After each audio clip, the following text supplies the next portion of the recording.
Fala galera, eu sou o Deiko. E eu sou o Matheus. Bem-vindos ao Ideia Física.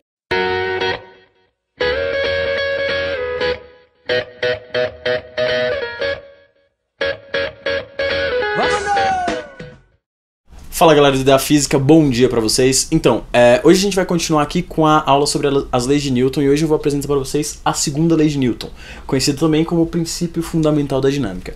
Mas antes da gente falar sobre a segunda lei de Newton, vamos primeiro entender uma coisa muito importante aqui, certo? Pra física em geral, o que é força, certo? Então, para definir o que é força, eu quero que você se lembre lá do que o Matheus falou na aula sobre inércia, tá? A primeira coisa que ele te falou foi que um corpo em repouso tende a permanecer em repouso caso não atue uma força externa sobre ele. Muito interessante o detalhe da força externa, ok? Nota o seguinte, aqui eu tenho um bloco, certo? Em estado inercial, vamos dizer assim, que está com velocidade em módulo igual a 0 metros por segundo. Ou seja, esse cara está em repouso. Se não acontecer nada de acontecer uma força aqui, ele vai continuar em repouso. Então olha o seguinte, na segunda situação, uma força foi aplicada lateralmente a esse objeto e ele começa a ter uma velocidade em módulo diferente de zero, ou seja, ele começa a ganhar velocidade. Eu não defini uma velocidade ali exatamente porque a partir do momento que uma força atua sobre o objeto, a velocidade dele tende a mudar constantemente, beleza? Então, é isso aí, e a gente tem só que ver a definição de força antes de terminar aqui, ok?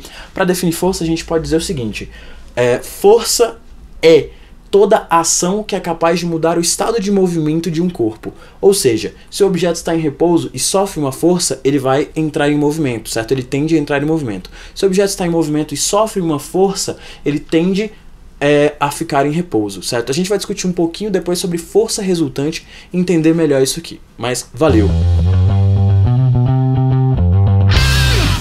Bom galera, como eu já falei antes, agora a gente vai dar uma olhada aqui sobre as forças resultantes, ok? O que seria uma força resultante? Seria basicamente o resultado da junção de todas as forças que estão atuando sobre um corpo. Você vai entender um pouco melhor isso quando a gente for falar sobre vetores, beleza? Mas aqui ó, é fácil, não é nada difícil não. Eu tenho um bloco, certo? Que tem uma força de 200 newtons atuando sobre ele, da esquerda para a direita, e uma força de 100 newtons atuando sobre ele, da direita para a esquerda. Ok? A ideia do que é um newton, eu vou explicar para vocês na sequência aqui do vídeo. Por agora só aceita que é a unidade de força, tá bom? Mas veja bem, se elas estão em sentidos contrários aqui, imagina que é como se você estivesse num cabo de guerra, certo? Esse pessoal seria quem está fazendo a força da direita para a esquerda e esse pessoal quem está fazendo da esquerda para a direita. Como a gente sabe aqui, ó, 200 newtons é maior do que 100 newtons. Então este lado aqui ganharia, então esses dois aqui estão se atrapalhando. Por isso que a nossa resultante acaba sendo de apenas 100 newtons. Por quê?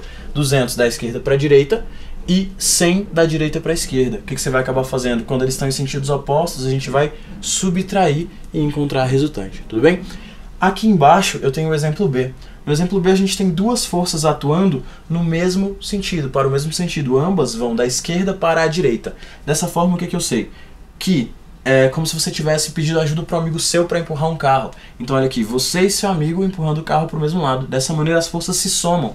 200 mais 100 igual a 300 newtons, certo? Então a nossa definição de força resultante pode ficar sendo a seguinte. Força resultante é a soma vetorial de todas as forças que atuam sobre um corpo, ok?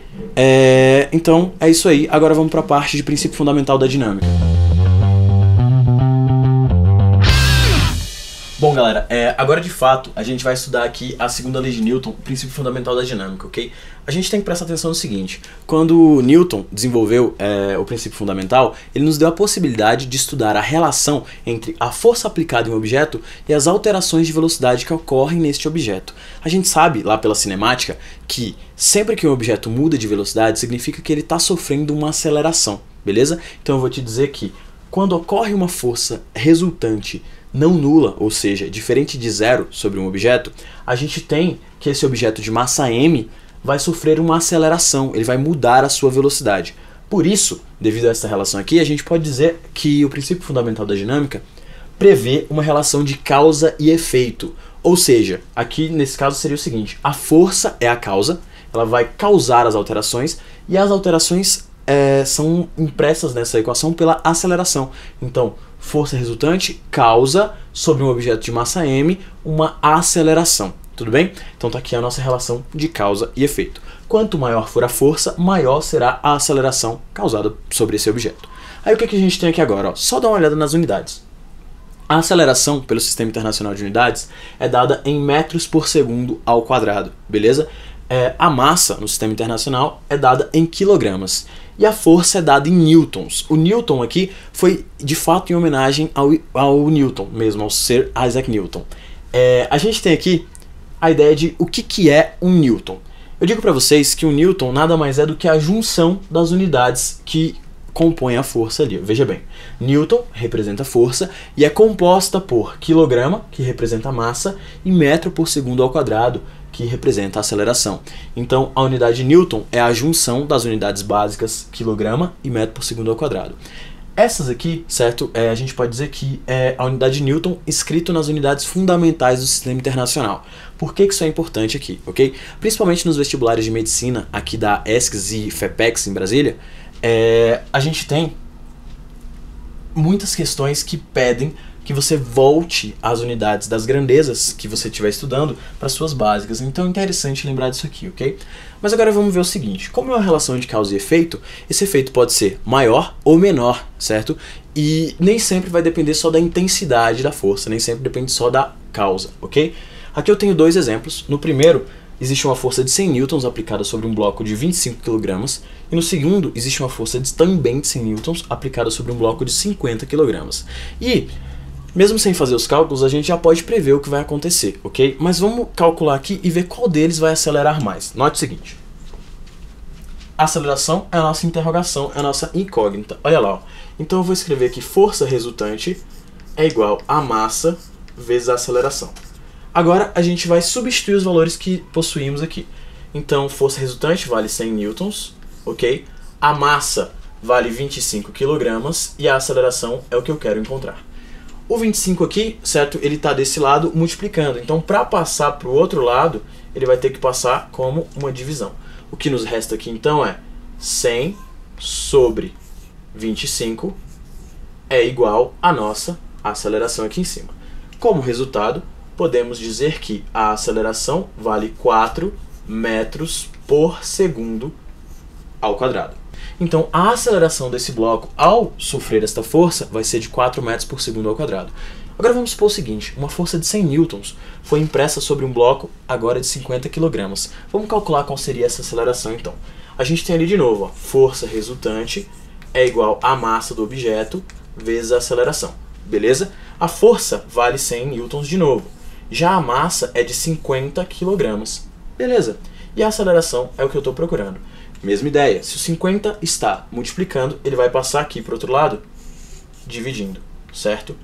E aí teremos o seguinte, a aceleração do objeto vai ficar sendo 100 dividido por 50. 100 sobre 50 é igual a 2, certo? Metros por segundo ao quadrado. Então, o que a gente pode perceber aqui? Mesmo que exista a mesma causa, a mesma força aplicada de 100 newtons, as acelerações podem ser diferentes. Por quê? As massas são diferentes. Isso deve-se ao que a gente viu lá na aula passada do professor Matheus, a ideia da inércia, ok? A massa nessa equação representa o fator inercial. O que acontece? Quanto maior for a massa de um objeto, mais inércia ele possui. Dessa maneira, a tendência que ele permaneça no seu estado de movimento é maior. Então, esse objeto, o objeto de 50 kg, é mais difícil fazer com que ele mude de velocidade. Por isso, ao aplicar uma força de 100 newtons, ele vai adquirir uma aceleração de apenas 2 metros por segundo ao quadrado, porque é mais difícil fazer com que ele acelere, beleza? Galera, essa aula fica por aqui. Acompanha depois os exercícios, valeu, brigadão, até mais! Fala galera, aqui é o Professor Deiko, obrigado por assistir nosso vídeo, não se esqueça de dar like, curtir a nossa página no Twitter e também no Facebook. E para nos acompanhar, se inscreva no canal. Abraço! Saturate the market, and wouldn't it be great if we could just simply